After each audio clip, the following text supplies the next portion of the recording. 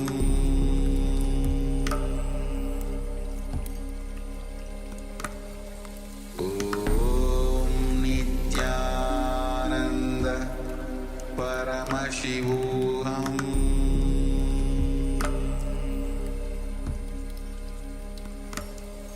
Om Nityananda Paramashivoham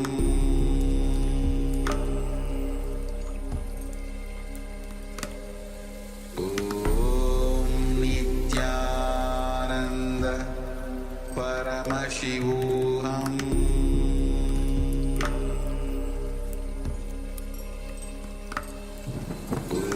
Om Nityananda Paramashivoham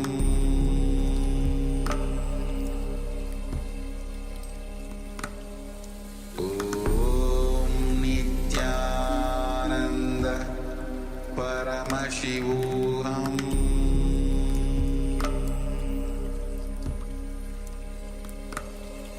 Om Nityananda Paramashivoham. Yes. Now slowly, very slowly, you can relax and you can open your eyes. And let's take a few minutes. If you want to share what solution was revealed to you, you can use the chat box and let's share. And even if you don't want to share, and let us know that solution was revealed to you. If anything, something is private which you don't want to share, let us know that something was revealed to you and you had shared that as well. So take a few minutes.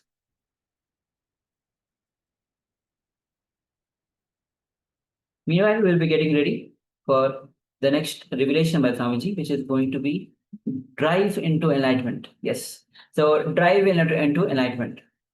You can, Swamiji revealed on today, a whole day is on the Shiva Sutras. So Swamiji revealed how to receive the Shiva Sutras, how to awaken the miracles in life, how to elevate your consciousness through the power of sound. Now, Swamiji will be taking us to drive to enlightenment through the Shiva Sutra. So let's prepare ourselves to enter into this revelation by the Supreme Pontiff of Hinduism.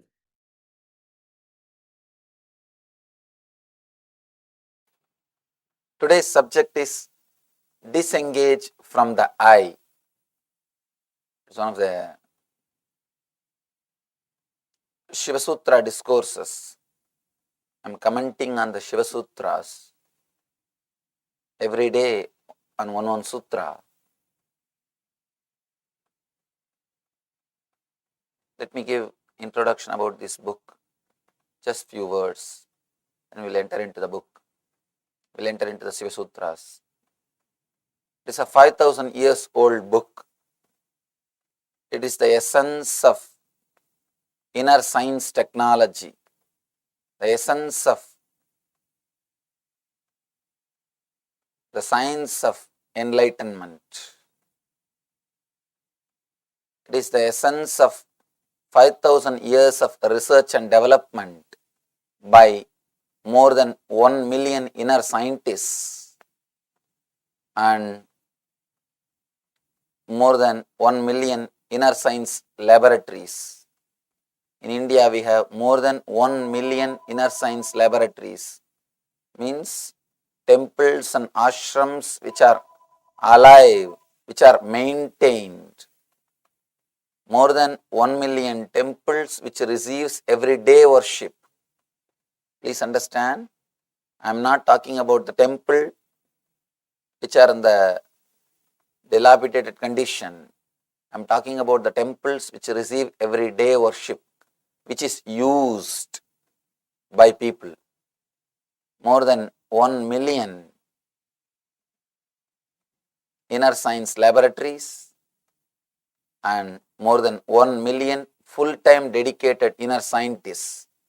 India has got at least 10 lakh Swamis who are dedicating their whole life to the research and development. I am not speaking about the Swamis who are living in the streets or who are not living in the monasteries. In that way, it goes to something like a crore, 10 million. I'm speaking about the people who are staying in one place and dedicating their life for research and development of this inner science. That alone is 10 million, 1 million, 10 lakh, and 1 billion people following this technology. This is the strength of this great inner science. This book is the essence of this inner science. Inner science developed for 5,000 years by 1 million inner scientists in 1 million inner science laboratories and practiced by 1 billion people. Ageless truth, ageless wisdom, that's what we call Sanatana Dharma, the ageless truths. This book is the essence of that wisdom, essence of that technology. This book gives 112 meditation techniques to experience the bliss, to experience the peace, joy, which is eternal in every one of us. This book gives the ultimate techniques to experience the ultimate bliss, which is inside our being, which is in our inner space. This gives so many beautiful meditation techniques. Today we will see one sutra. Not only we will see, we will experience that one sutra, Shiva's beautiful technique. Let's enter into the sutra, then we will see the meaning. In a moving vehicle, by rhythmically swaying experience, or in a still vehicle, by letting yourself swing in slowing invisible circles, let you experience the consciousness beyond the body. This is the sutra, means English translation of the sutra.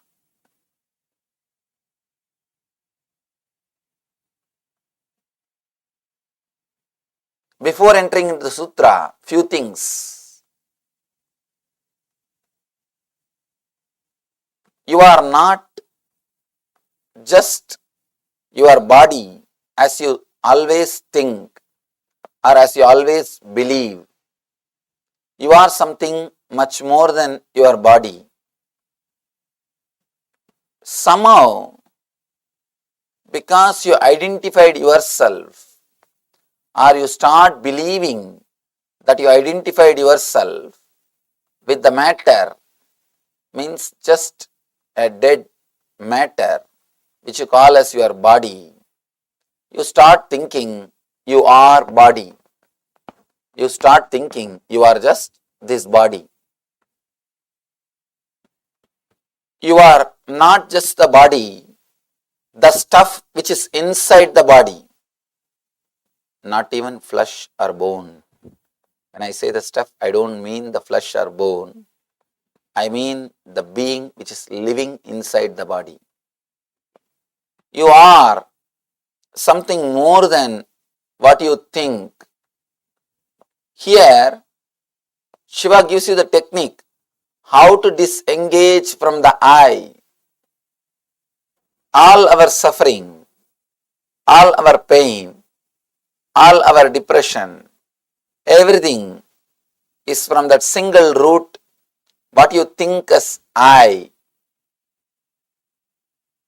All your ideas about pleasure, everything is just from that single root which you think as I. Here, Shiva teaches us how to disengage from that I. One big problem is when you understand that your I is the problem, you try to antagonize with it. I have seen people start fighting with the I, but By fighting with I, you are not going to get rid of it. By fighting with I, you are not going to escape from it. You are going to only be continuously fighting with it. And when you start seriously fighting with your I, you create one more powerful I. To fight with that I, you need to empower to fight with your I. So you need to empower some thought to fight with the I. By and by, the thought which you empower will become one more bigger I to create lot more problems for you.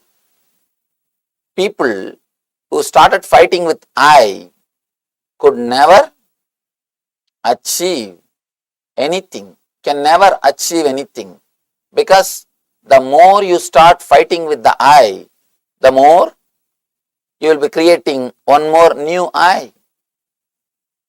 Whether you suppress or fight with the existing I, you cannot experience the peace. You cannot experience the truth. All you need to do really is disengage from that I. Disengage yourself. Disconnect yourself. Shiva is teaching us not to suppress or to fight. He is asking us to disengage ourselves from the I. This amazing technique, a very simple but powerful technique. Shiva is so practical. Sometimes I am shocked. How could this book be written 5,000 years ago? We have a solid record of this book existing at least for last 5,000 years. Of course, we don't know the age of this book. At least 5,000 years old. That's all we know. The story, how this book was discovered, is one great devotee of Shiva had the darshan of Shiva, and Shiva guided that devotee to go to a cave in a hill and open that cave. On that cave, the whole sutras are written on the stone. Just copy it and bring it and give it to the whole world. So he goes, opens the cave, still the cave is there, still the sutras are there on the rock, on the stone. He brings the sutras and gives it to the world. This story happened at least 5,000 years ago. We have a solid proof that this book existed at least 5,000 years ago. I was shocked how 5,000 years ago somebody can think so practically, so clearly about all the modern day men problems. Because all our problems, fantasies, phobias, fears, depression, every inch is answered in this book. For every step, he gives solution. That's why I say this book is not just a book. It is the essence of 5,000 years of research and development. The Indian Vedic system is at least 10,000 years old. I can't say it is 10,000 years old, at least 10,000 years. We have a solid record to prove at least 10,000 years. This book is discovered 5,000 years. So, it is a 5,000 years of R&D, research and development, expressed itself in this form of this book. Otherwise, it is impossible to give so many practical techniques. It is very easy to give philosophy. It is very easy to give teachings.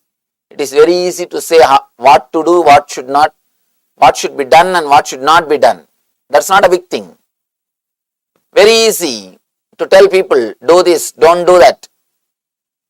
Very easy to create a philosophy. To create a philosophy, you don't need anything. A simple 3 things I can tell you. You can become philosopher from tomorrow. All you need is just criticize anything and everything. Whatever you see in front of your eyes, just start criticizing. Do not bother about what you are criticizing. And second thing, never create a system which people can understand. Third thing, complicate things as much as possible. That's all. Nothing else is necessary. To become a philosopher is very easy. And fourth important footnote, never give any solution. Shiva is not creating philosophy. To create a philosophy is easy. He is not giving a philosophy. He is giving you the techniques, technology, how to.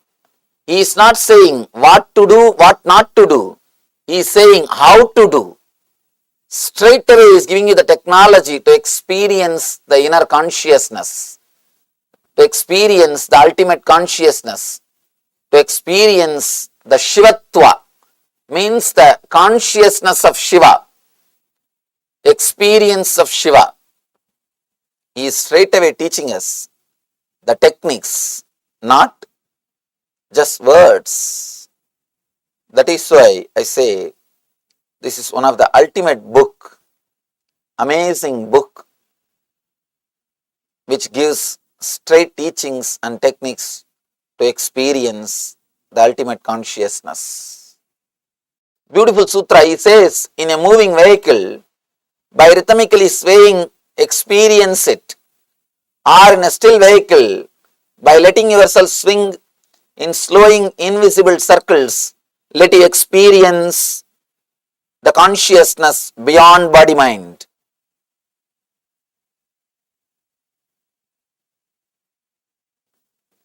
I think this technique would have been created when bullock cart was invented. Shiva is using all doors to enter into consciousness, all possible methods to give you the experience of ultimate. 5,000 years ago, we can't expect any other vehicle, only bullock cart would have existed. He is giving us the technique to enter into meditation, even using the time in which you are traveling. He knows after 5,000 years, people will come and ask, Swamiji, no time to meditate, we are too busy with our routine, we have too much of work, we have to do so many things, there is no time to meditate. He knows. That is why he gives a very clear solution. You don't have to spend separate time. At least 1 hour you spend in driving every day. At least 1 hour. In this country, at least 3-4 hours. I can say at minimum 1 hour you spend your time sitting in a moving vehicle, sitting in a car. Either you drive or you sit when somebody else drives. Mostly you drive in this country. At least 1 hour you spend sitting in a moving vehicle. Shiva gives you the technique to convert that 1 hour into meditation. You don't need to spend separate time. He is giving you the technique to make money and meditate. You can just drive and get enlightened. I can say it's a technique for driving into enlightenment, driving towards enlightenment. He gives you such a wonderful technique to use the time in which you are driving. Actually, he gives technique to work on everything. The tomorrow's technique is how to use your pain towards enlightenment. Any of you have arthritis and cursing the disease, suffering with the disease, you can come tomorrow. That is a technique for you to use and use that same pain and enter into enlightenment. Not only the technique heals the pain, it leads you to a next level of consciousness, the higher level of consciousness. Now Shiva is giving you the technique to use the time in which you are traveling, any vehicle, whether car or bus or flight, whenever your body is being carried, whenever your body is moving in some vehicle, you can use this technique to use that time for meditation or to enter into higher consciousness. Shiva has used all possible methods.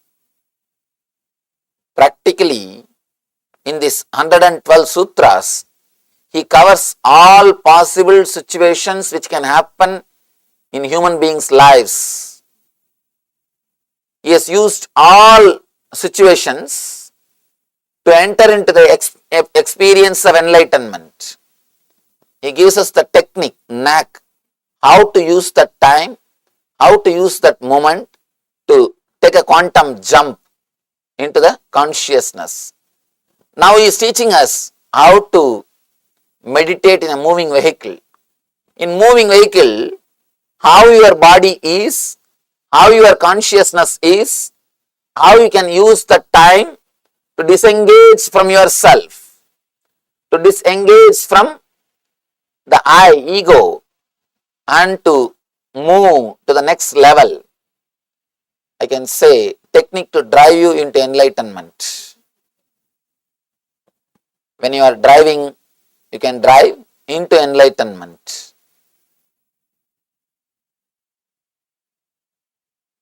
He says, in a moving vehicle, by rhythmically swaying experience, first thing you should understand, constantly you resist all the movements of the body.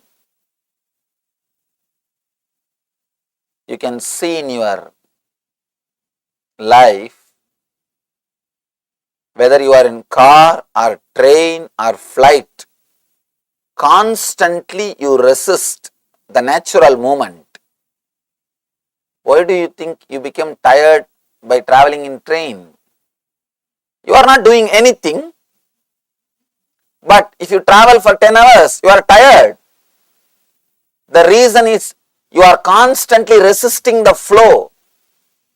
You are not allowing, you are not relaxing, you are constantly holding on. You can see in your life, even when you are driving, if the vehicle is taking this side turn, you always move the body this side to balance.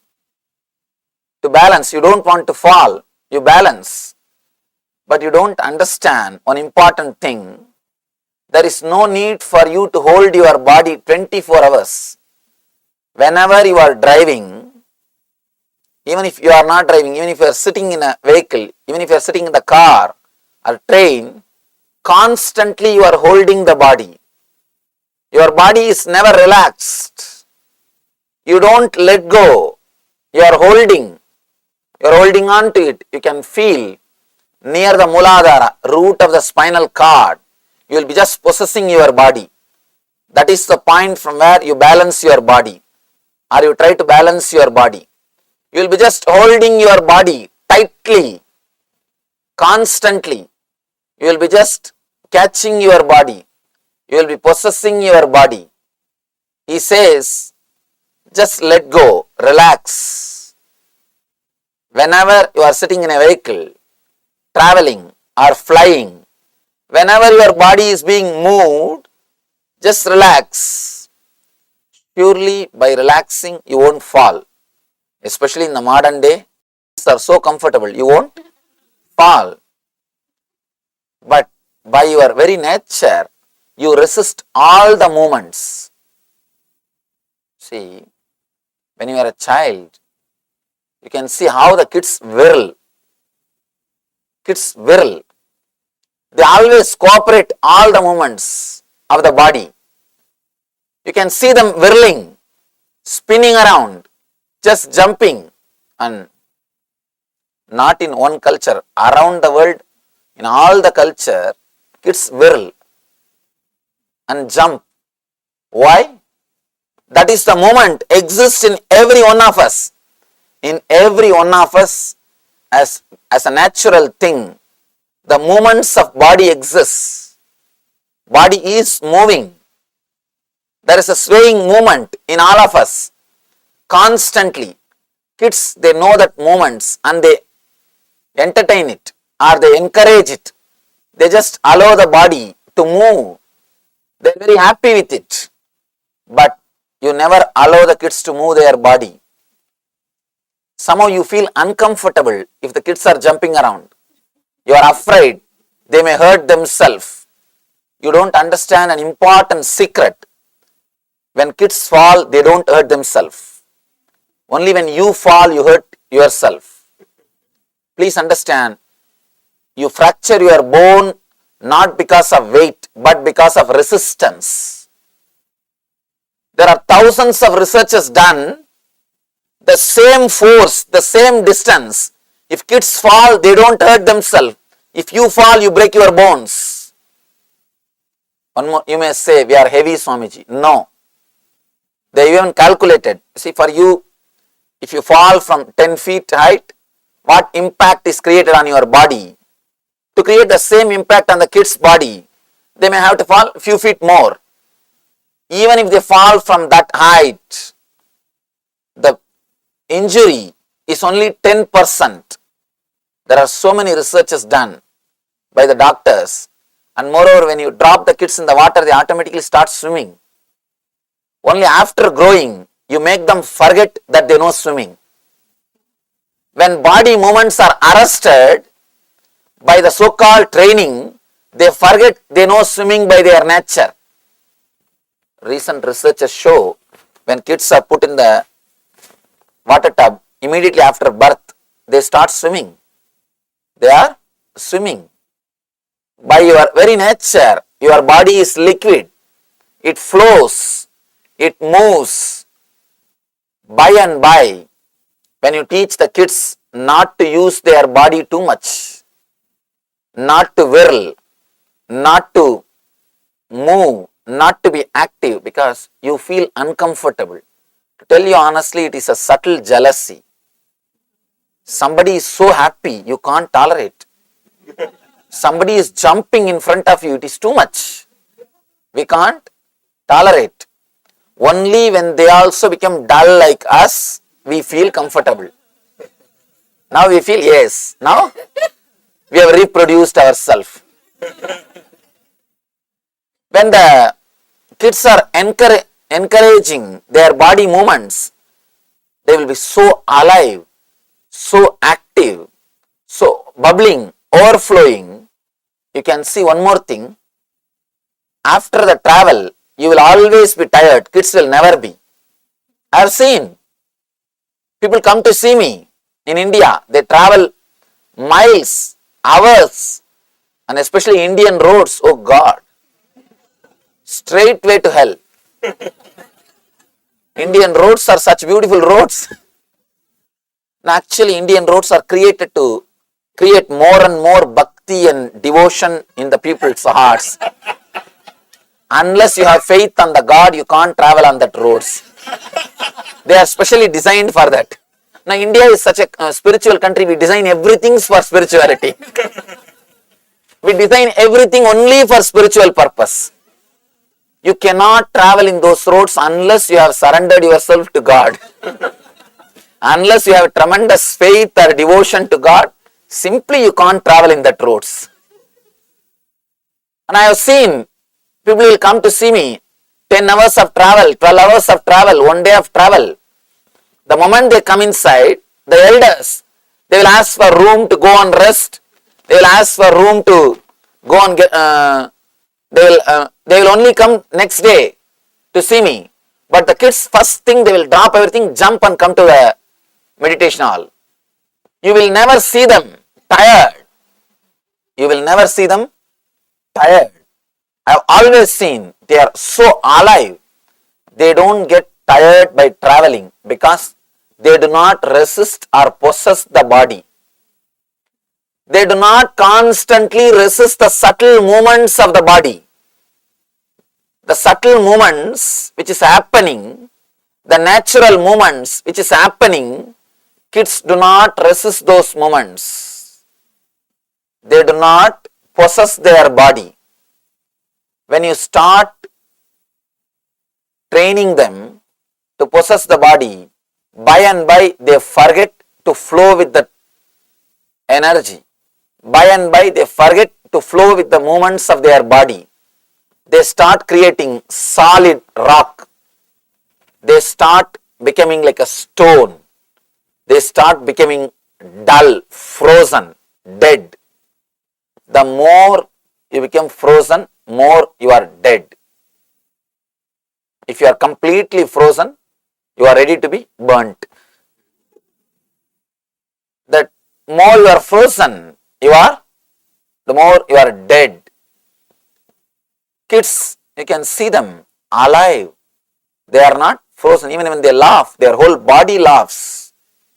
It's not that only the mouth laughs, only the face, the whole body will laugh. They do not calculate and move the body.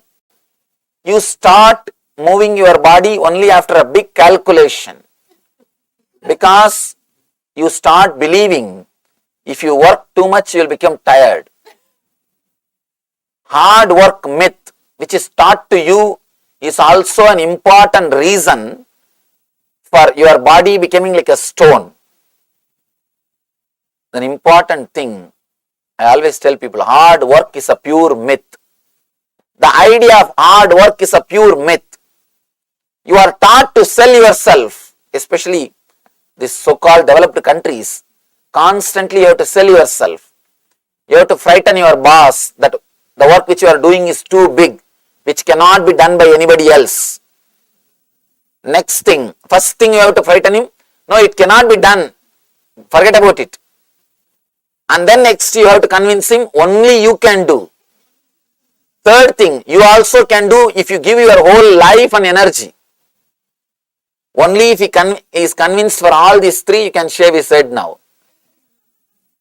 That's the reason we are constantly trained to sell ourselves. And one more thing, in the beginning, just to sell yourself, you create the idea of hard work. By and by, you start believing you are really working hard.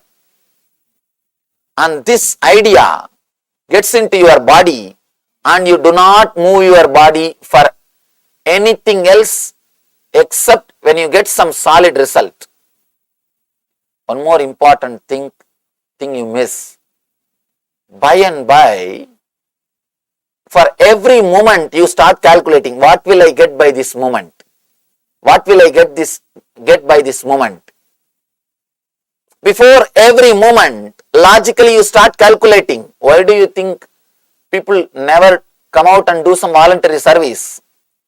Because they start thinking that half an hour, me moving my body so many times, if I do it for some other reason, I'll get little money. Why do you think the voluntary service has become such a rare thing? Because people have started calculating. In India, really, to tell you honestly, the country may be poor, but I can say thousands of or millions of people spending their time in social service projects are just going to temple. Every temple, millions of people visit, and the amazing time which they spend in the spiritual tourism, you will be shocked, because they don't have the idea of hard work. They don't work is different. The idea of hard work doesn't exist in their mind. They do not have to sell themselves much. Naturally, when you don't have to sell yourself, you will not logically calculate too much about your body movements. Calculating too much about your body movements, analyzing about your body movements too much logically makes you completely dead. You are frozen. All these things are subtle but important things which makes yourself dull and dead. Please understand, each one of these contributes for making your body dull, making yourself dead. Here Shiva is touching one by one.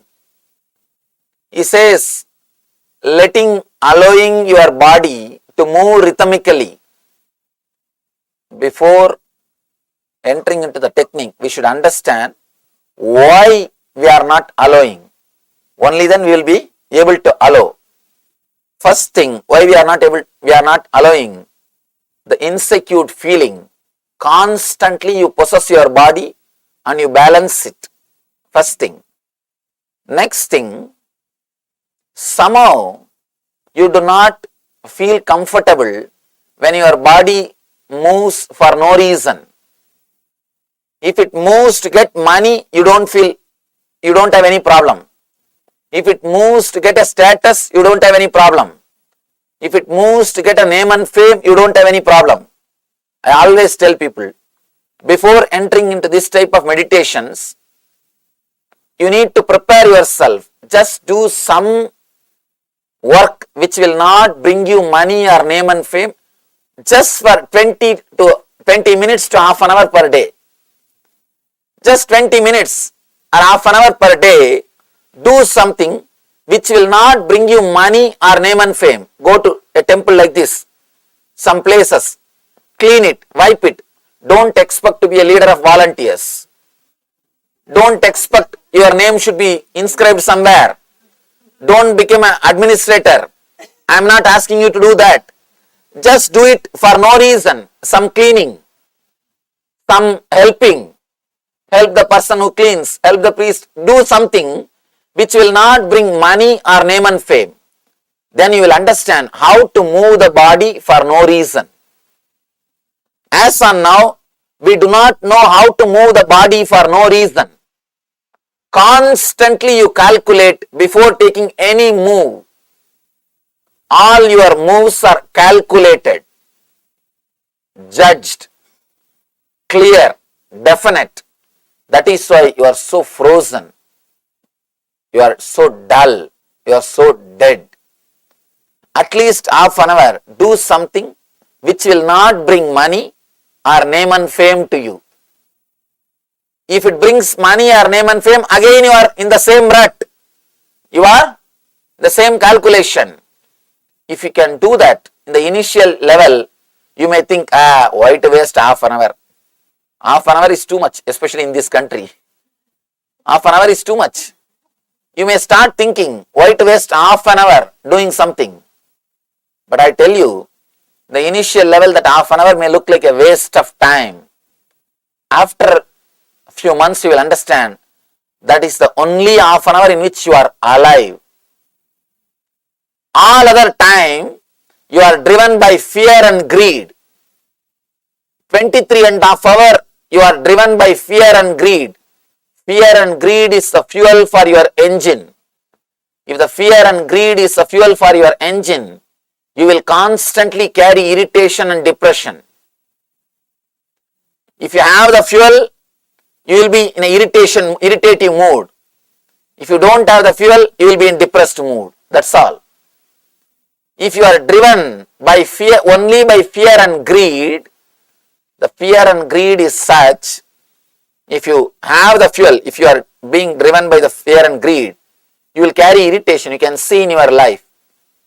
Early morning, when you get up from the bed, the moment you remember you have to go to office or you have to do something, the moment the fear or the greed comes up, first thing you will see is the irritation between the Anahata and Manipuraga.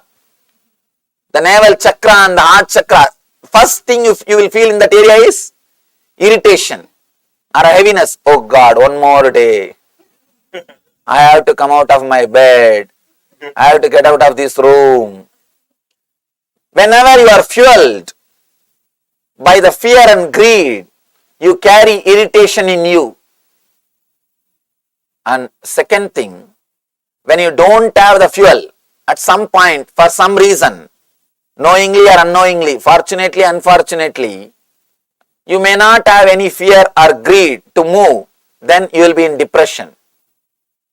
You have nothing to do. You are lonely. You feel now depressed. Nothing to do, what to do? Nothing else is there to be done. When you feel depressed and lonely, you can't afford that. Then you catch some fear or greed. You start running. First thing you need to do, understand how to move your body without fear and greed. These temples, social service organizations or the spiritual organizations are created to teach people how to move their body without fear and greed. Take at least half an hour per day. Do not say, in 1 week I'll do it 3.5 hours, Swamiji, all together. No, that won't work. Every day take at least half an hour. Go to some temple, some public place, clean it, wipe it, do something without bringing your name in the front. Understand? If you bring your name in the front, again you started the drama of fear and greed. That's not going to work. Then again you are frozen. Your body will move only based on the calculation. Now you will start calculating with less time how to have more name, better post, higher influence, more people should know about me. You will start now calculating. No. In South India, there are beautiful stories of 63 Shiva saints and 12 Vaishnava saints. If you read their stories, actually I was shocked when I read their stories. They have not done big ultimate practices or spiritual disciplines or meditations or anything. Very simple thing, plucking flower and making garland, cleaning the temple, sweeping the temple, washing the vessels for puja. I have not seen a single guy who built the temple became enlightened. Never, not a single king who built the temple became enlightened. No. All these people, the 63 saints or the 12 Vaishnava saints, they are all simple people. Not much big thing. They neither built the temple nor helped to construct. All they did is plucking flowers, making garland, cleaning the temple, simple things. But the beauty is they learnt the knack of how to move the body without fear or greed. It is the knack how to move the body, how your body can be kept alive without the fuel of fear and greed. As on now, you are kept alive just by fear or greed. Either by fear or by greed. That is why your body is completely frozen. You do not feel life flowing in you. You are not living by prana. You are living by bhaya or kama. Kama and the bhaya. Only these two are driving you, not the prana. Prana means the life force. In Sanskrit, the word prana means life force. Please understand, prana does not mean just the breath. The air which you are inhaling or exhaling is not prana. Prana means the life force in Sanskrit. As on now, your body is not driven by life force. It is driven by kama or bhaya, desire or greed, desire or fear, greed or fear. Only these two drives. That is why your movements are measured. You are frozen. You are constantly possessing and your movements are measured.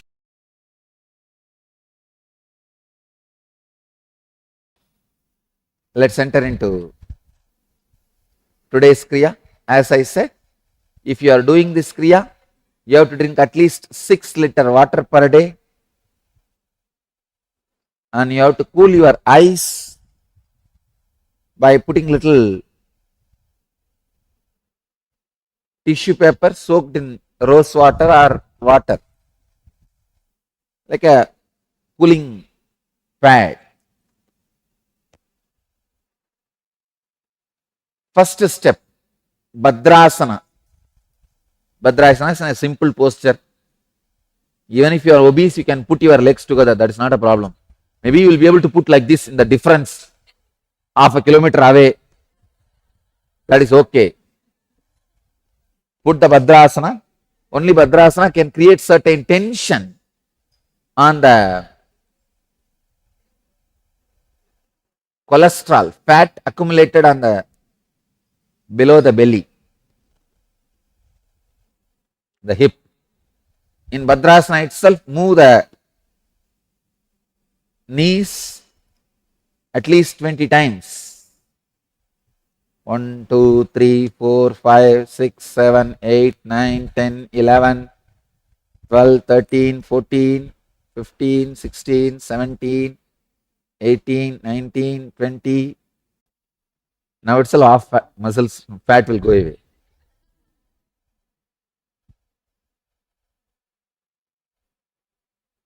This is from Garanda Samhita, second Upadesha, 9th and 10th verse.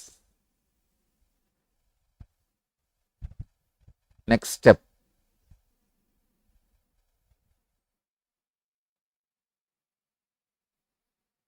Next step is Jalandhara Bandha. Please understand. It is just warming up. Jalandhara and Uddiyana are basically warming up. So Jalandhara Bandha means press your chin firmly on the chest. Very firmly press the chin on the chest and hold as long as you can, like that.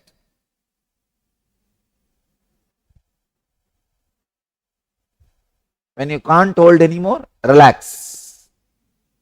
Do the same 21 times.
Next step, do the Uddiyana Bandha. You can do this by standing. Please understand, the Uddiyana Bandha can be done by standing. I'll give you the instruction. Stand with the feet about half a meter apart. Bend the knees slightly and rest your hands above the knees with the thumbs facing inwards and the fingers outwards. The spine must remain straight, not curved. The head should be kept up and eyes open. Inhale deeply through the nose, then exhale quickly through slightly pursed lips. Do not be forceful.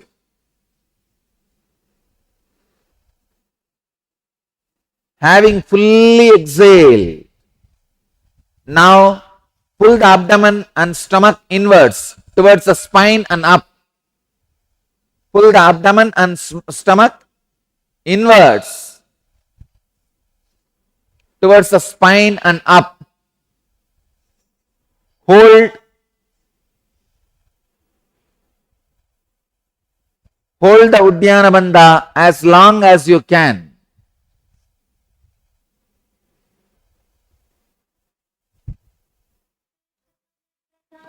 When you can't hold anymore, slowly relax. Again, hold in Uddiyana Bandha and release. Do it 21 times.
The next step.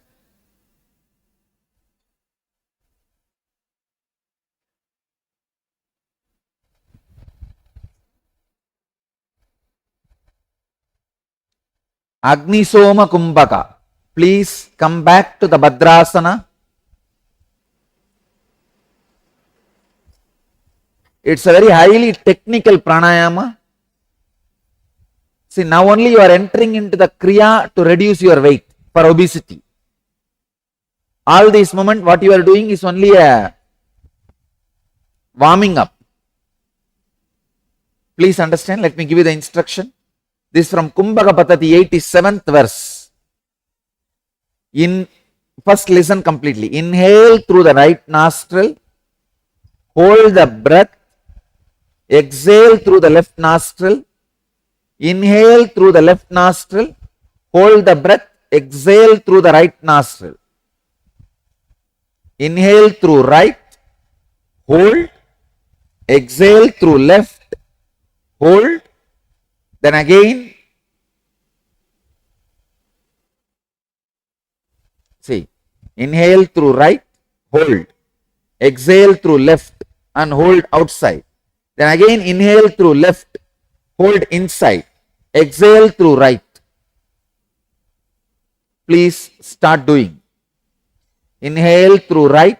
Use your fingers. First, inhaling through the right. And hold as long as you can. Then exhale through the left.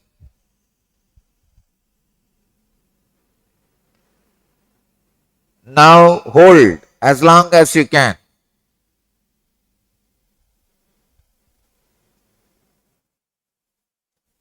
Inhale through the left. Hold the breath. And exhale through right.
Relax, come back to normal breathing.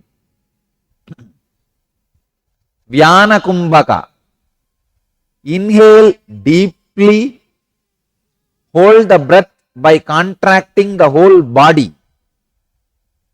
Please understand, here is where the fat is burning and the body is really becoming thin.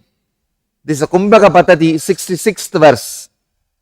Inhale deeply, hold the breath by contracting the whole body. Visualize your whole body, you are contracting, like a stomach, throat, chest, back, whole body.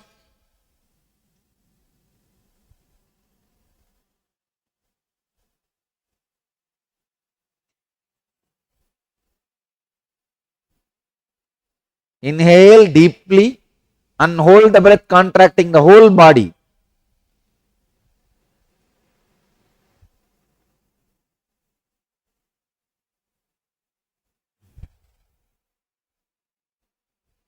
Do this 21 times. This will create intense Kundalini awakening, heat and burn all the unnecessary fat, mainly bad cholesterol. Do it.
I'll teach you the deeper part,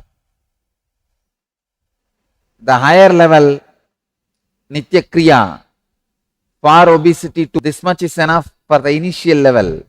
Of course, when I say initial level, I don't mean that this technique itself is only for the initial level people. No, this is for the really obese people. Now please drink water. This will create a lot of heat in you. Drink a lot of water and buttermilk. So, I bless you all. Let you all achieve, experience, live, express, radiate and share the eternal bliss, Nithyananda. Thank you.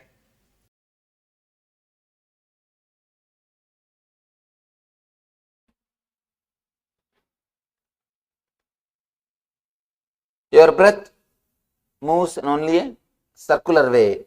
It is not parallel line as you think. Because it goes in a straight way, you think it's a parallel line.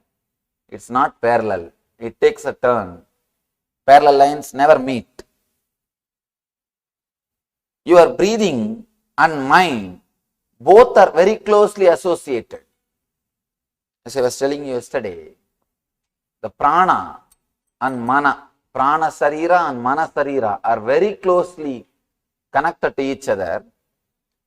If the prana becomes slow, the number of thoughts per second also reduces.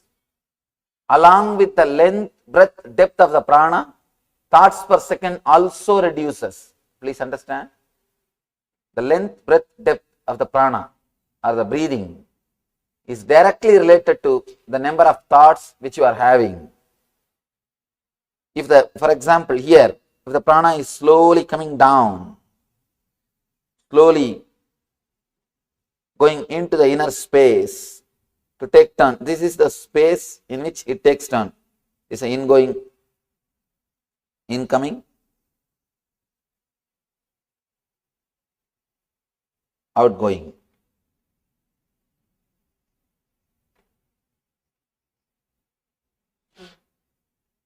This is the prana.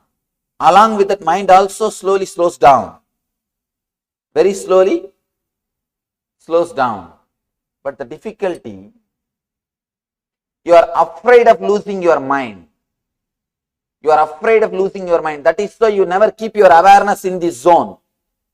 This is like a neutral zone. If you know driving, you can understand.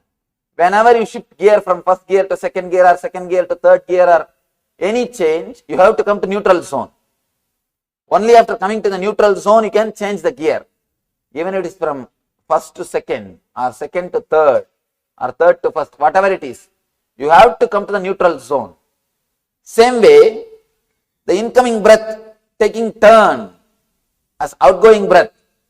This turn, this zone is a neutral zone. This is neutral zone.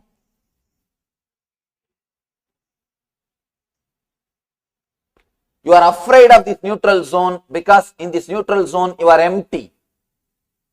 You don't have any identity. The biggest fear human beings have is fear of losing identity. Fear of losing the identity. I tell you, even fear of losing death is not great fear, like fear of losing identity. Fear of losing death itself is nothing but you don't know how you will be after death. If you are very clear, you will be in some way, you don't have the fear. Here, you are not very clear about how you will be after death, how you will be after you leave the body.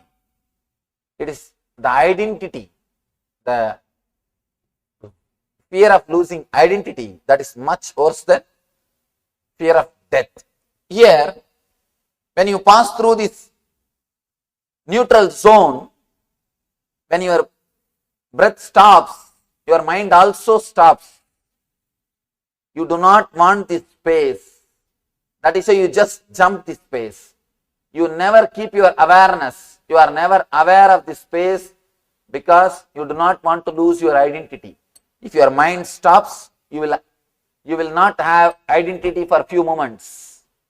You will lose your identity and you always think you are only identity. You exist just only on identity. When you feel your identity is lost, you feel you are no more. That's the reason whenever you come to this zone, you just take a jump. You are never aware of this zone. Every moment this zone is happening in you again and again. Whenever your incoming breath takes outgoing as outgoing or outgoing takes as incoming, this is also neutral zone. But you are afraid of these two neutral zones. You just take a jump. You do not want to be aware of this space. Every moment when the incoming breath takes as outgoing outgoing takes as incoming. You are afraid of this neutral zone because in neutral zone you don't exist. In neutral zone your identity is lost. You do not want to be aware of losing your identity. You do not want to lose your identity. You are so obsessed with your identity. You are so caught. You are completely caught with your identity. You do not want to even remain for a moment, even for a kshana. You do not want to be without your identity. Constantly you are protecting your identity. But the big problem is your identity is completely social. It is not existential. It is just comparative reality. It is not existential reality. Whatever you think as your identity, your money, relationship, your age, your sex, whatever you call as your identity, it is just societal, unsuicidal. Societal, unsuicidal. It is not the existential reality. It is just comparative reality. But the big thing is, you are afraid of existential reality and trying to protect your comparative reality, but you think you are protecting something which is. It's real fun actually. You are trying to protect which is not against which is. Which is your reality, that neutral space, that gap. Which is not is your comparative reality, your identity. You are trying to protect your identity against your reality. That is where you miss the whole game. That is why our life is a big failure. You are trying to protect which is not. You are trying to fight for which is not against which is. See, the light has got an existence. It has got positive existence. But darkness doesn't have positive existence. It exists only in a negative way. It doesn't have positive existence. You are trying to protect which doesn't have positive existence against which has got positive existence. In this space, in this zone, the neutral zone, the inner space or consciousness is the reality. It is a truth. It exists in you every moment. Every moment when your incoming breath takes turn as outgoing breath or outgoing breath takes turn as incoming breath, you are in that neutral space. You are in that consciousness. But you neither wanted to experience nor feel comfortable with that zone. You are so caught up in your identity, especially with the Western culture. Surrender means death. Just by hearing the word surrender, people get frightened. But you don't know. You are trying to protect something which doesn't have basic existence. You see, all your identity is what your mind. This is what is your identity, the mind. This is breath.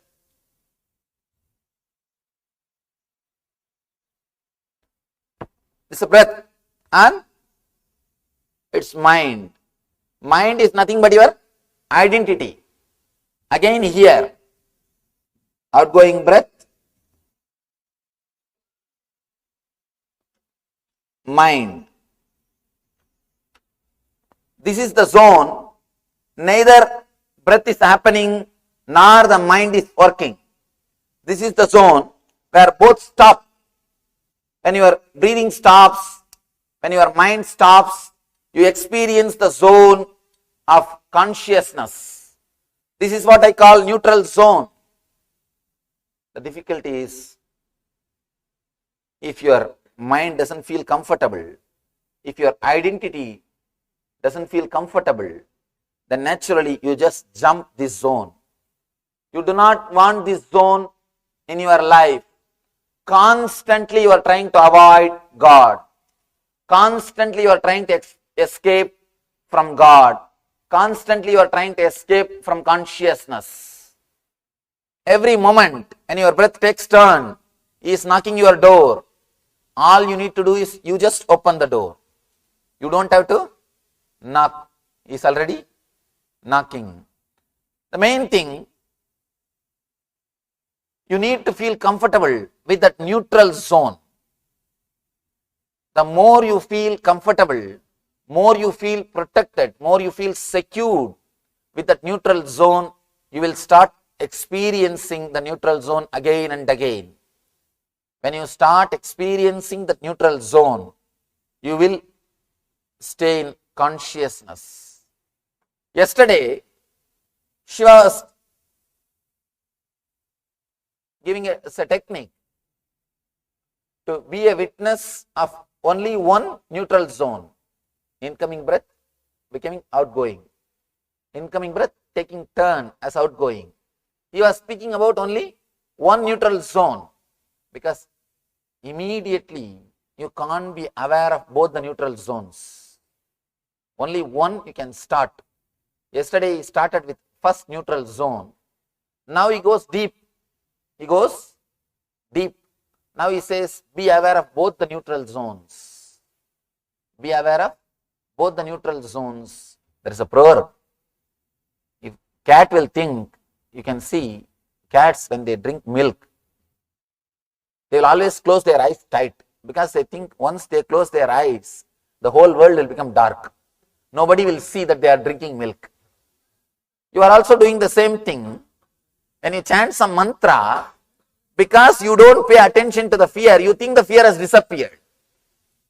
Let you be very clear, fearlessness does not mean non-existence of fear. It means the fear will be there and you will have tremendous energy or courage to live with it. Who can flirt with the fear, the maximum fear, and the energy or the courage to live with it is what? Is the quality of Bhairava. Bhairava means it is not that he doesn't have fear, he can flirt with fear. He is not affected by fear. One more thing, the very quality of life is fear. People come and ask me, Swamiji, I am always having the fear of unknown, what to do? I tell them, please be very clear, you are alive. There is a possibility of losing something, that is why you are afraid. If you don't have any possibility, you will never be afraid. You will never be afraid. That is why these barbarians, barbaric societies, they are never afraid. You can see constantly these fellows going out and killing people. War, all wars. You can see people who are barbaric only win in the war. The big problem is people who are sensitive, respectful to the life, they don't feel like fighting.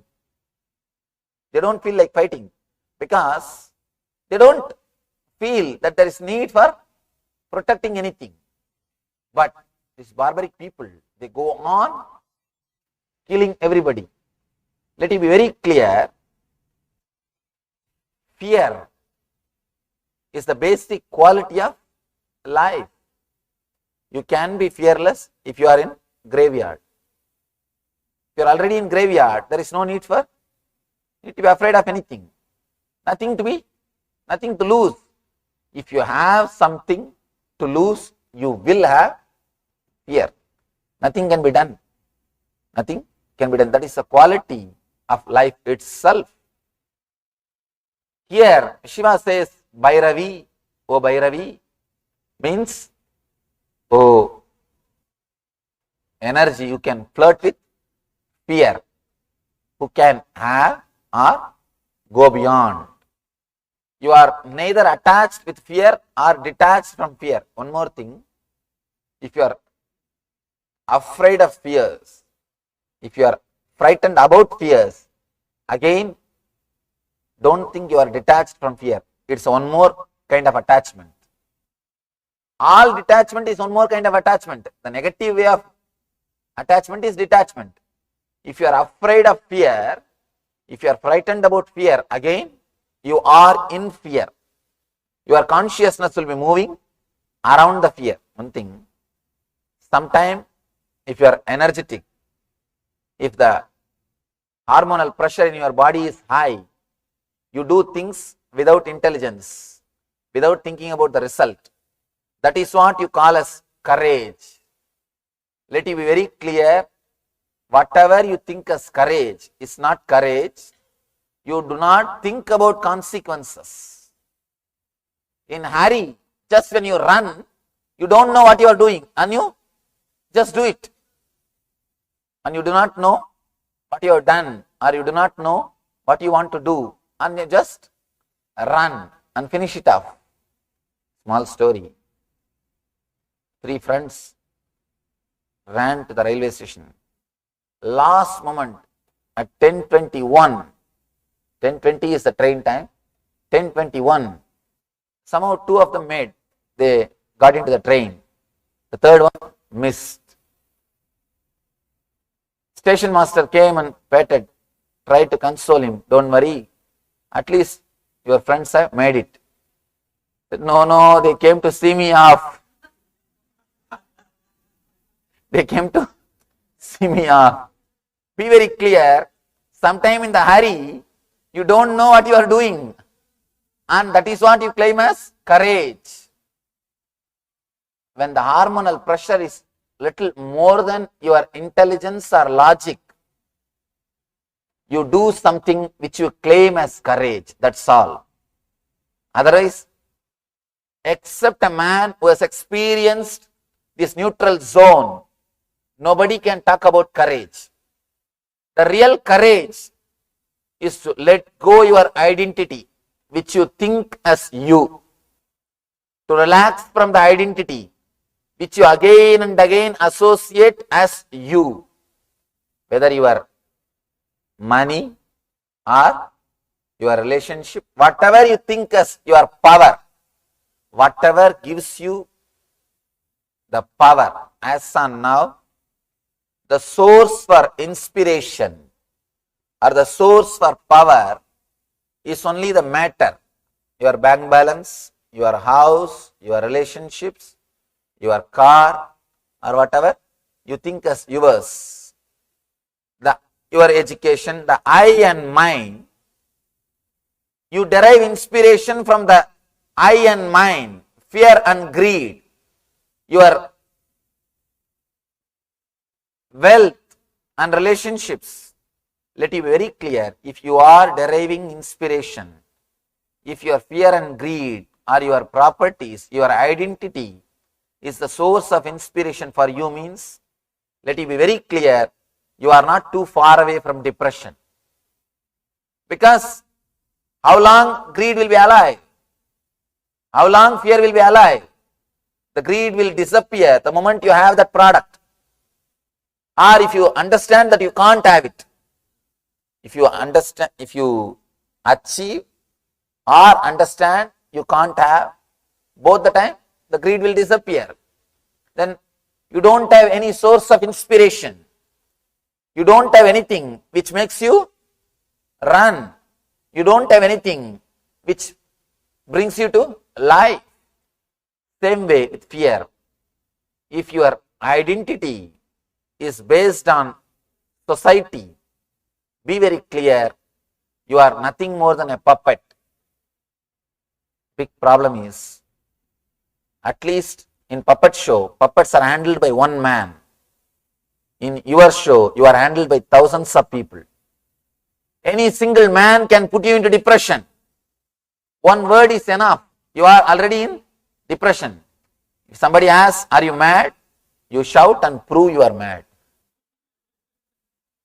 Somebody asks, are you mad? You shout and prove that, yes, I am. I always tell people, if you don't open your mouth, people may suspect you are a fool.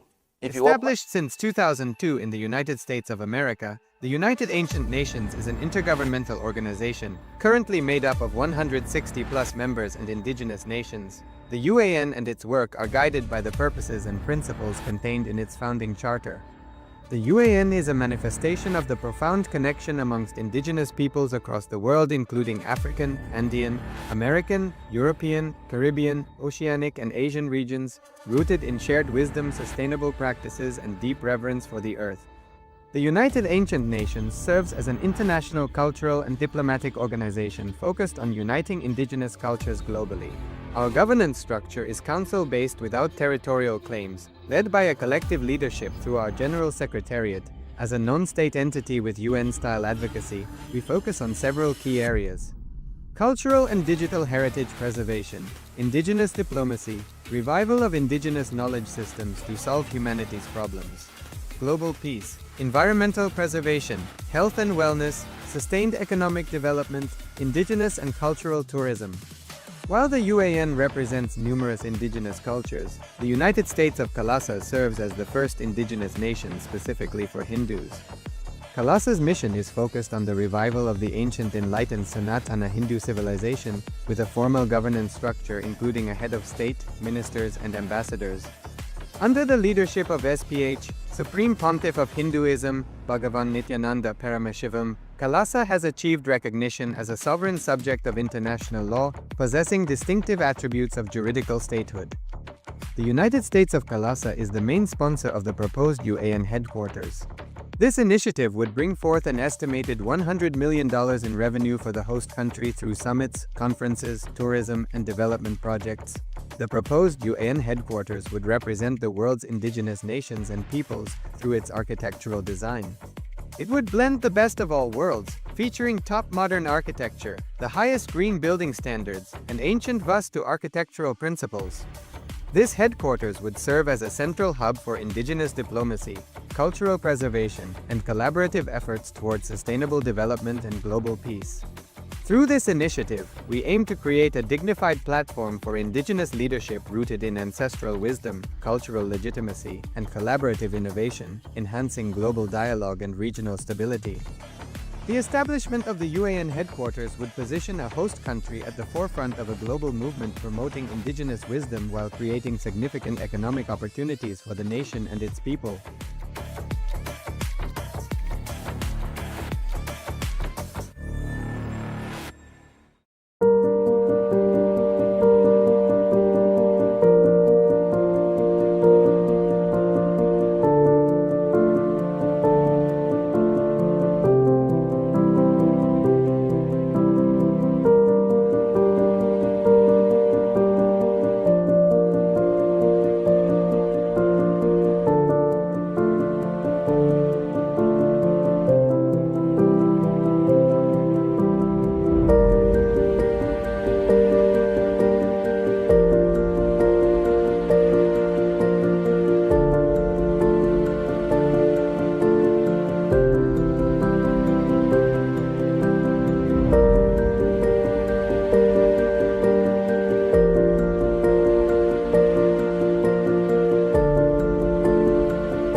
I'll repeat the sutra once more.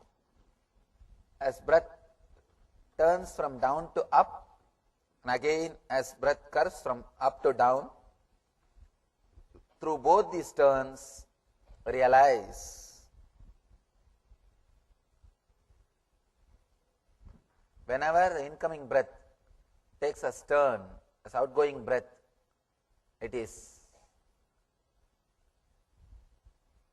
and whenever the outgoing breath takes turn, becomes the incoming breath, again you experience the neutral space. Be aware of these two neutral space. You will see, you will be able to feel very clearly the incoming breath awakens energy, the outgoing breath awakens intelligence.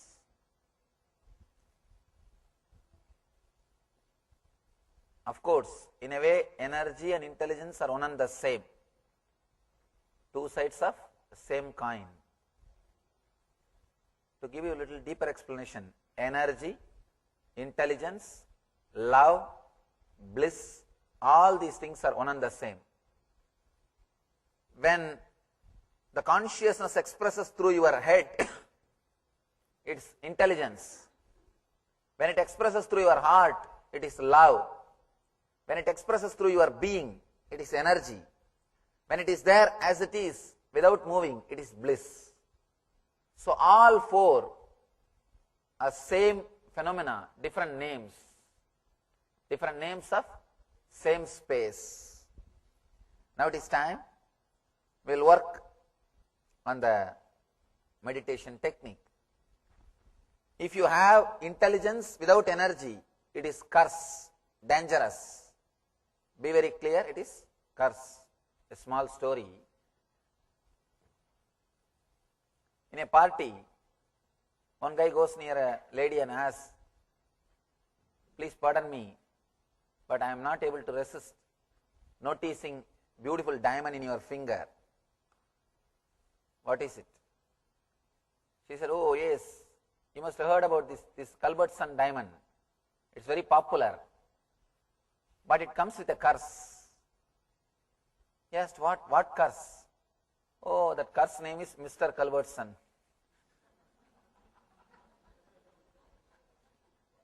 So, sometime, if you just get only intelligence or just get only energy, no intelligence, it is a curse.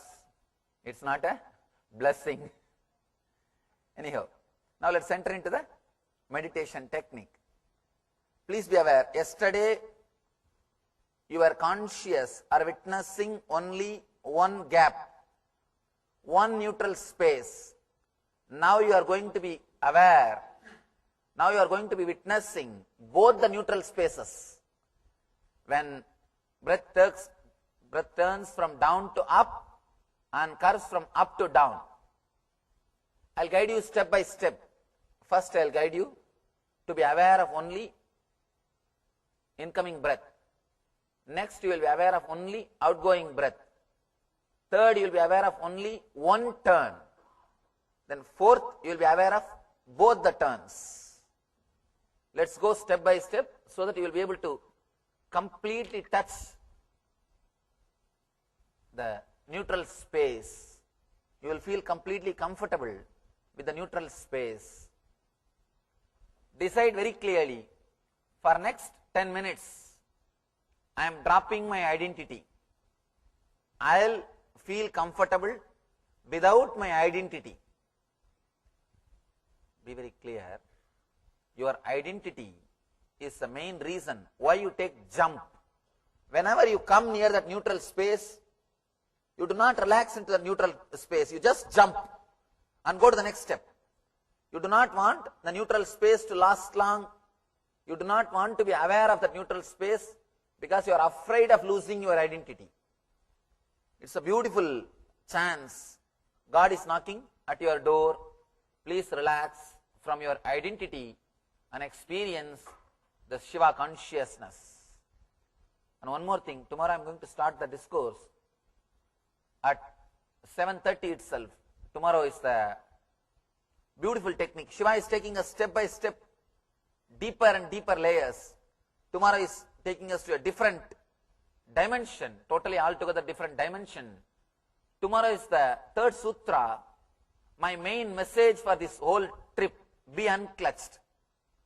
Tomorrow I will be speaking on that main theme for this whole spring tour. The main theme is be unclutched. So, tomorrow is the sutra of being unclutched. So, tomorrow I may start at 7:30 and it may take some 3-4 hours. It is a beautiful sutra. I can say that is the essence of Shiva Sutra. Tomorrow what I am going to speak, tomorrow what the Shiva Sutra, what Shiva expressing is the essence. Of course, as I was telling, I can't edit a single sutra.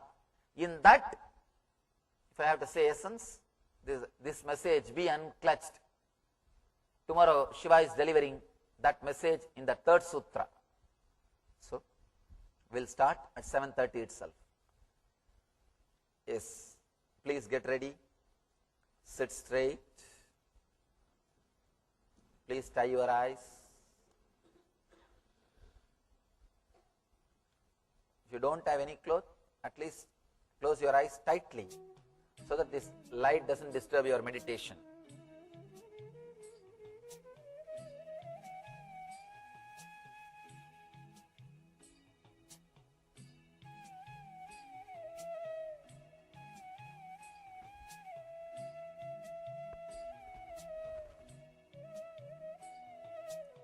Inhale and exhale as slowly as possible, as deeply as possible.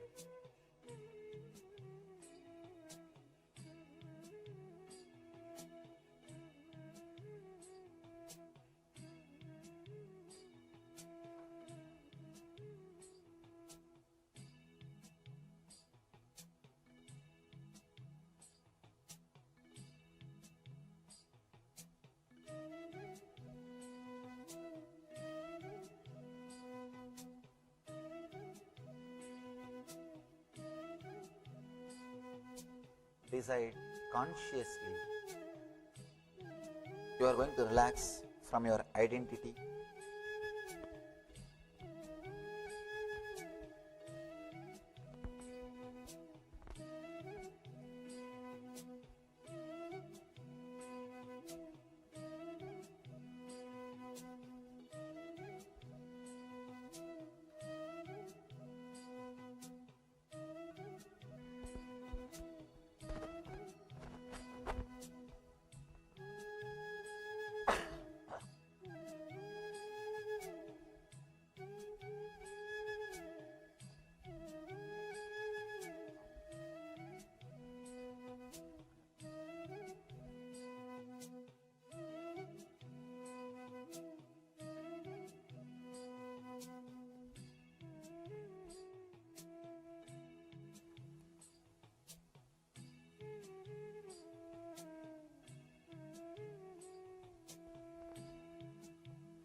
Slowly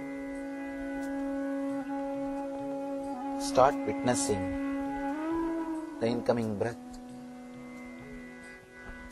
Witness only the incoming breath. Witness the incoming breath. Feel the incoming breath flooding energy, life throughout your body.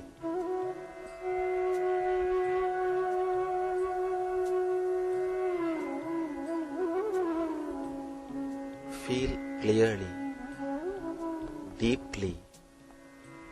Incoming breath is bringing life to your body. It is bringing energy to every cell.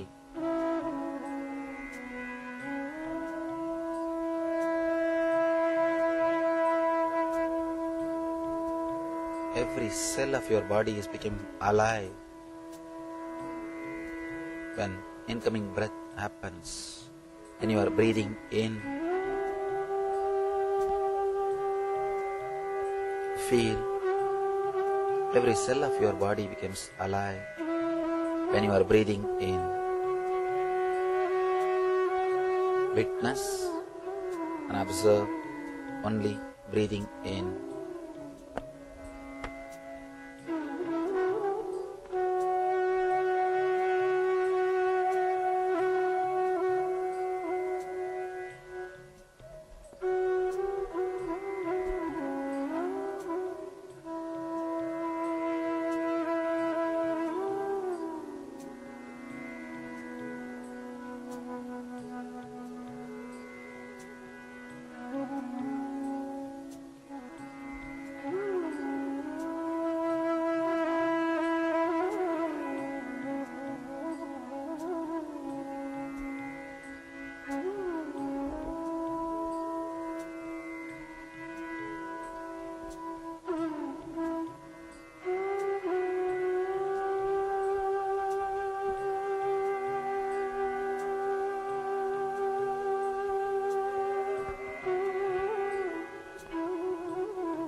Start observing, witnessing only outgoing breath. Forget about the incoming breath. Witness, feel, be aware of only outgoing breath.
Start witnessing when the incoming breath turning into outgoing breath. Witness only one neutral space of incoming breath turning into outgoing breath. Forget about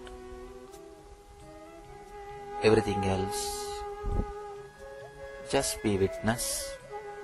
Be aware of incoming breath turning into outgoing breath. Be aware of that one gap, one neutral space. Just be aware of that one neutral space. Witness only that one neutral space.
If you miss the gap, do not worry or feel guilt. Just be aware of the next gap. Be aware of only one gap, incoming breath turning into outgoing breath. Just be aware, be witness of that one neutral space.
Start witnessing. Be aware of both the gaps. Incoming breath becoming outgoing breath becoming incoming breath. As breath turns from down to up, and again as breath curves from up to down, be aware. Start witnessing both the neutral space, both gaps.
Witness both the neutral spaces.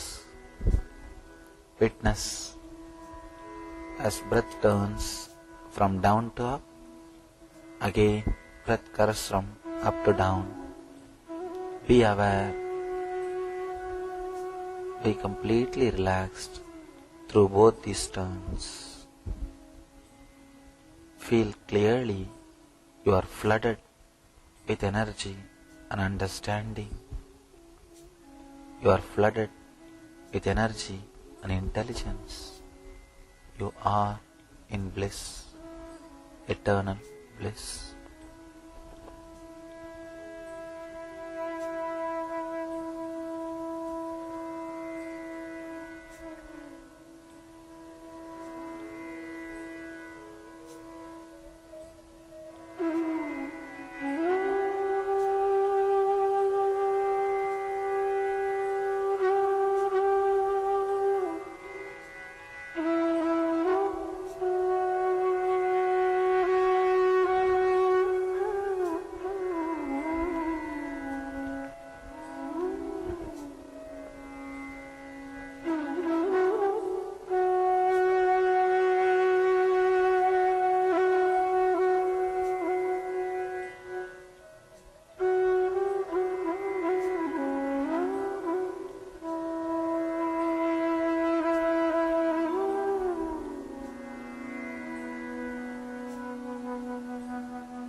Namah Shivaya.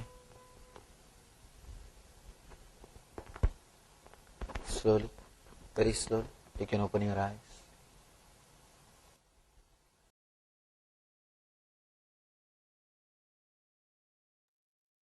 And slowly, very slowly, you can relax from this meditation.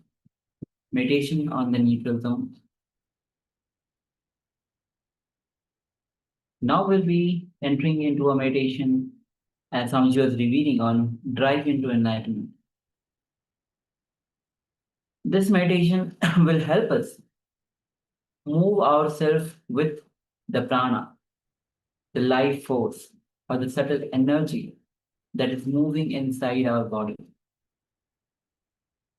We have become so frozen that in the initial level, it will be difficult to experience the energy because we have frozen our body completely. In the initial level, we should try to help our body and cooperate with our body by creating small invisible circles and small movements. We'll be entering into this meditation. The first step is sit straight and close your eyes. Start inhaling. Inhale and exhale as slowly as possible and as deeply as possible. Just move the body with very slow and small circles. Even if we visualize, that is enough. And suddenly you will see that our body is slowly moving and we are feeling really comfortable. And then be in that same state and allow the movements to happen. So let's do this first step for 5 minutes and then we'll proceed. We are also going to project a copy of the steps of this process, of this meditation process for your reference. So please sit straight, inhale as slowly and deeply as possible. Inhale and exhale. Start moving your body into very small circles. You can even visualize, that is enough. So now the steps are projected. Let's start.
Now let's move to the second step. Concentrate near the Manipuraka chakra, the navel center, which is the source of prana.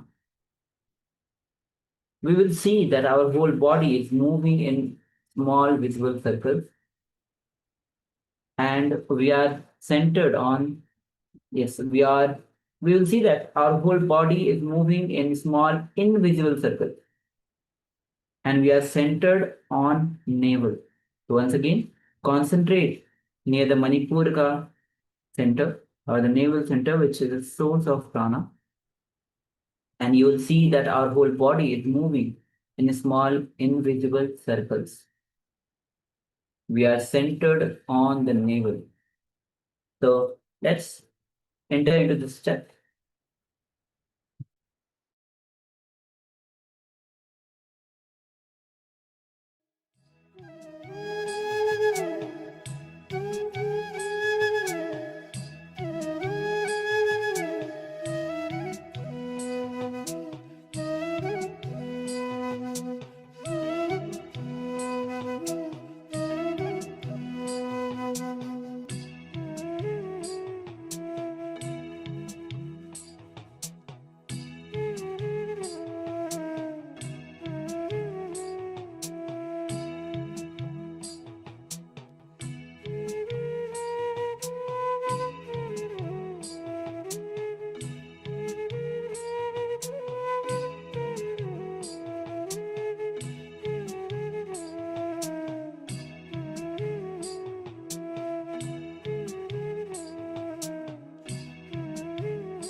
Slowly, you can relax. And with this, we'll be now entering into the power of third eye solutions. So once again, what we'll be doing is, whatever questions that you have, you'll be putting that question that matters to you right now, which is important to you, which you are seeking solution for. You'll be putting that question into your third eye and seeking solution, asking solution from Swamiji himself, and see what is being revealed to you. So let's get ready. Have the question ready and sit with your head, neck, spine, and straight line. Facilitate the kundalini to rise up.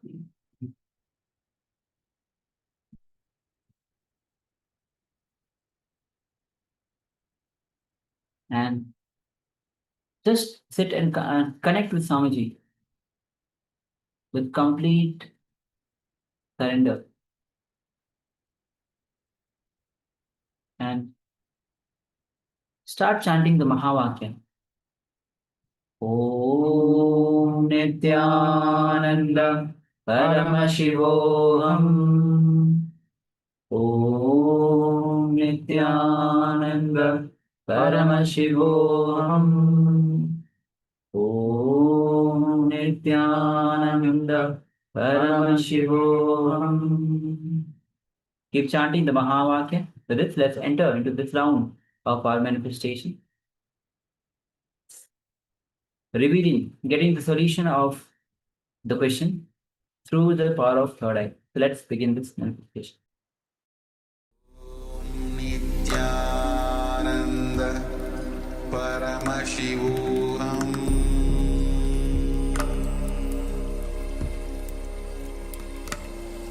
Om Nityananda Paramashivoham. Paramashivoham. Om Nityananda Paramashivoham. Om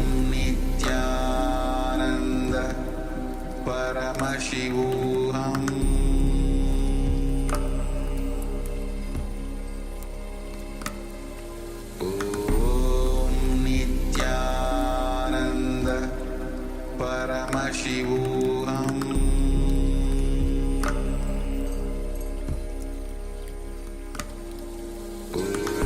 Om Nityananda Paramashivoham.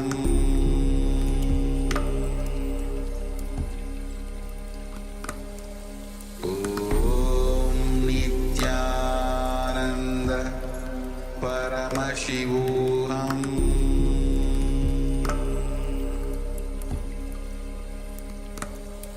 Om Nityananda Paramashivoham.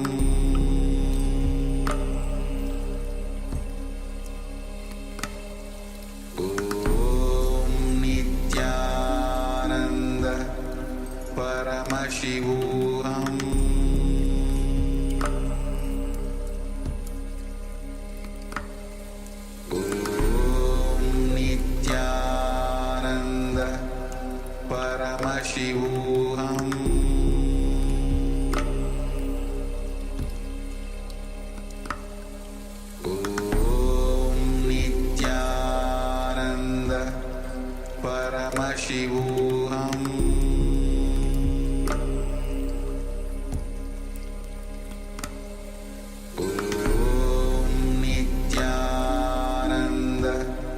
Paramashivoham.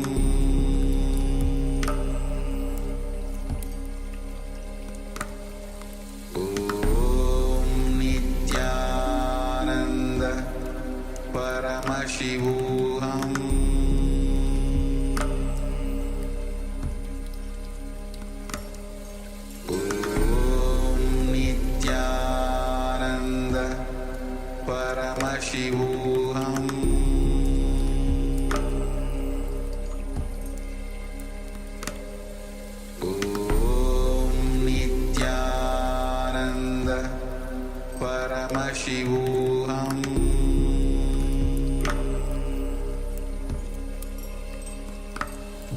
Om Nityananda Paramashivoham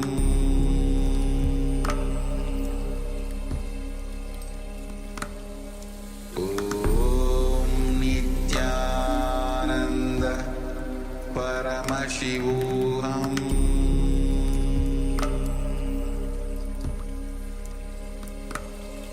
Om Nityananda Paramashivoham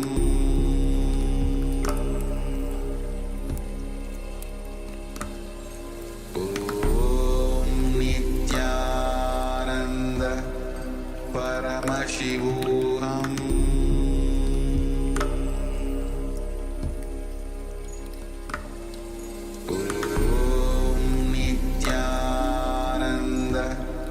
Paramashivoham Paramashivoham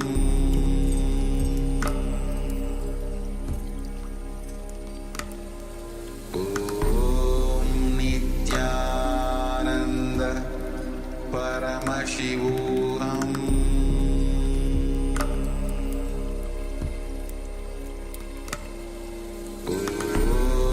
Nityananda Paramashivoham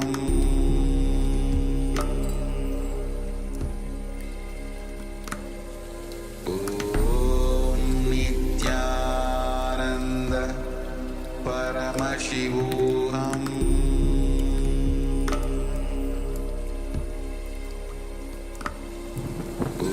Om Nityananda Paramashivoham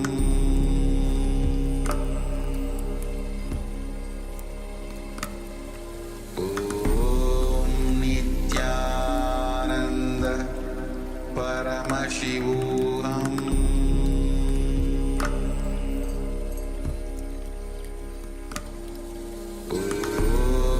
Nityananda Paramashivoham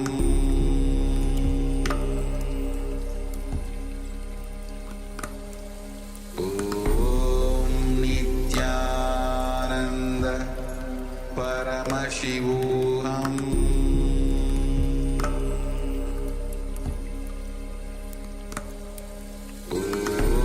Om Nityananda Paramashivoham Om Nityananda Paramashivoham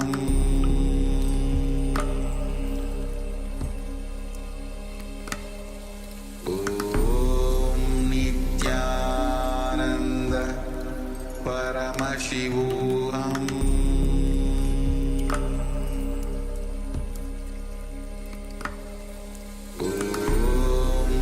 Nityananda Paramashivoham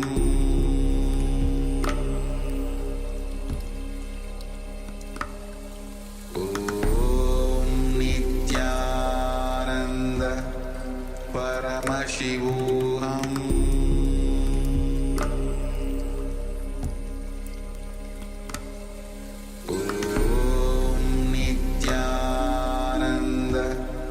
Paramashivoham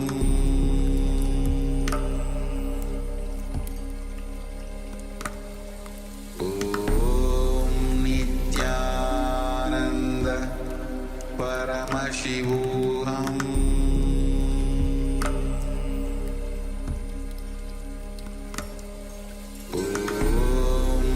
Nityananda Paramashivoham Om Nityananda Paramashivoham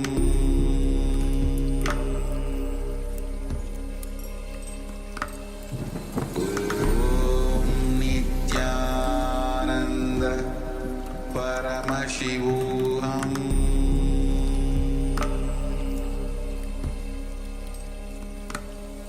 Om Nityananda Paramashivoham